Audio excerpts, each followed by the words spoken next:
Breaking news phone tapping కేసులో శ్రవణ్ రావు విచారణ ముగిసింది. దాదాపుగా 11 గంటల పాటు జూబ్లీహిల్స్ పిఎస్ లో సిట్ ఆయన్ను విచారించింది. మరోసారి విచారణకు రావాలని సిట్ అధికారులు చెప్పారు.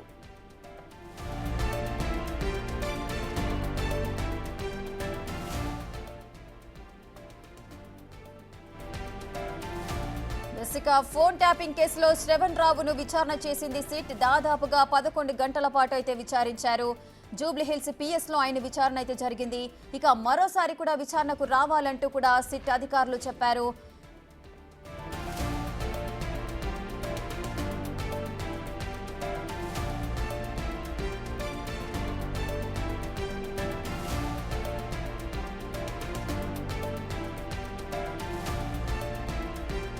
పూర్తి డీటెయిల్స్ మా ప్రతినిధి సాగర్ లైవ్ లో అందిస్తారు.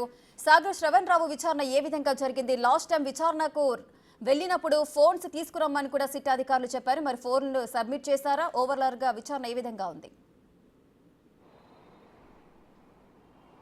ఇస్రేక ఫోన్ ట్యాపింగ్ కేసులో సుమారు 11 గంటలకు పైగా సుదీర్ఘంగా సిట్ అధికారులు శ్రవణ్ రావును విచారించారు. కొద్దిసేపటి క్రితమే విచారణ ముగిసిన అనంతరం జూబ్లీహిల్స్ పోలీస్ స్టేషన్ నుంచి శ్రవణ్ రావు వెళ్ళిపోయిన పరిస్థితి. అయితే కీలకంగా ఈ కేసులో ఇప్పటికీ 2 సార్లు విచారించిన సిట్ 2 ఫోన్లను కూడా స్వాధీనం చేసుకున్నారు.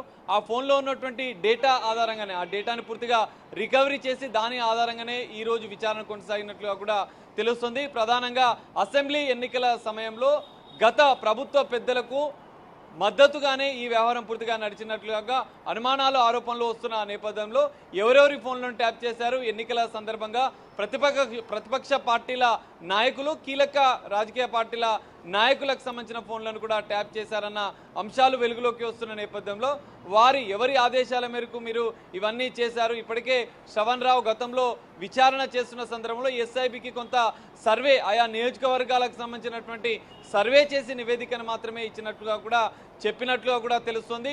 ఈ నేపథ్యంలోనే కీలకంగా 2 ఫోన్ల డేటా ఆధారంగా ఈరోజు విచారణ కొనసాగినట్లుగా కూడా తెలుస్తుంది. కీలకంగా ఈ ఫోన్ ట్యాపింగ్ వ్యవహారంలో ఎస్ఐబి బృందానికి, ఎస్ఐబి మాజీ చీఫ్ ప్రభాకర్ రావు నేతృత్వంలో ఉన్నటువంటి బృందానికి, ఇటు ఈ కేసులో కీలక పాత్రధారులకు మధ్య మీడియేటర్గా శ్రవణ్ రావు వ్యవహరించినట్లుగా కూడా ఇటు సిట్ అధికారులు భావిస్తున్నట్లుగా కూడా తెలుస్తుంది. ఎందుకంటే మిగతా అధికారులు, ఈ కేసులో ఉన్నటువంటి మిగతా 5 మంది నిందితులు కూడా పోలీస్ అధికారులుగా ఉన్నారు. 6వ నిందితుడిగా ఉన్న శ్రవణ్ రావు మాత్రం ఈ ప్రైవేటు వ్యక్తిగా ఉన్న నేపథ్యంలో ఈ రెండింటికి మధ్య, వీరిద్దరికి మధ్య మీడియేటర్గా వ్యవహరించి పూర్తి సమాచారాన్ని ఈయన వద్ద ఉన్నటువంటి 2 మొబైల్ ద్వారానే ఆయా ఫోన్ నెంబర్లను, నివేదికలను ఇటు ఎస్ఐబి బృందానికి ఆయన సమాచారం అందించినట్లుగా కూడా ప్రాథమికంగా సిట్ గుర్తించినట్లుగా కూడా తెలుస్తుంది. మరోసారి కూడా మరో 2-3 రోజుల అనంతరం కూడా మరోసారి శ్రవణ్ రావుని విచారణకు పిలిచే అవకాశం కూడా మనకు కనిపిస్తుంది. Rekha. Right, thank you Sagar, thanks for the live details.